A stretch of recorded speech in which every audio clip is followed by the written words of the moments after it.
This penalty is going to determine which team is moving forward in this tournament.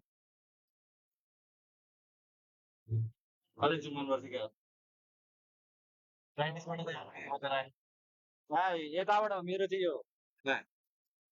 मेरो quality होइन नि मेरो quality र football एकाडेमीका पहिलो पेनाल्टी मार्फत गोल गर्न सफल फुटबल एकाडेमी टिम ए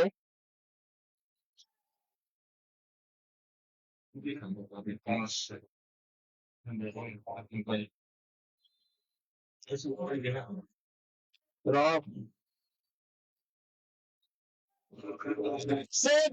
सेभ भएको छ सोबर एफसी का लागि पहिलो पेनाल्टी किक राम्रो जान सकेन र उत्कृष्ट बचाउ गर्न सफल हुनुभएको छ फुटबल एकाडेमी टिम एका गोलरक्षक र दोस्रो पेनाल्टी फुटबल एकाडेमी टिम एका लागि जर्सी नम्बर 7 र यो पेनाल्टी आउट भएको छ हालसम्मको फाइनल स्कोर छ 0-1 र फेरि सोबर एफसी का जर्सी नम्बर 88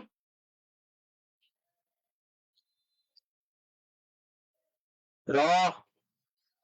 यो गोल हुन सफल भएको छ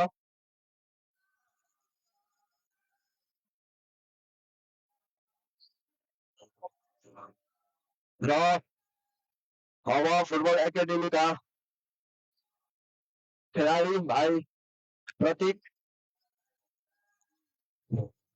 र गोल गर्न सफल हुनुभएको छ र सोबर एफसी का जर्सी नम्बर 75 पेनाल्टीका लागि र यो दोस्रो गोल हुन सफल भएको छ सोबर एफसी का लागि हालसम्मको स्कोर पेनाल्टी मार्फत 2-2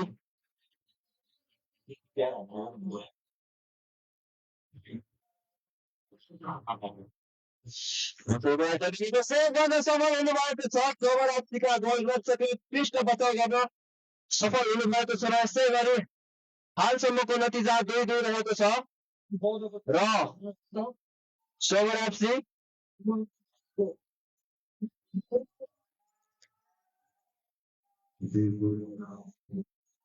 र गोल गर्न सफल हुनुभएको छ र यसै गरी आजको प्रथम खेलको विजेता सोबर एफसी हुन सफल हुनुभएको छ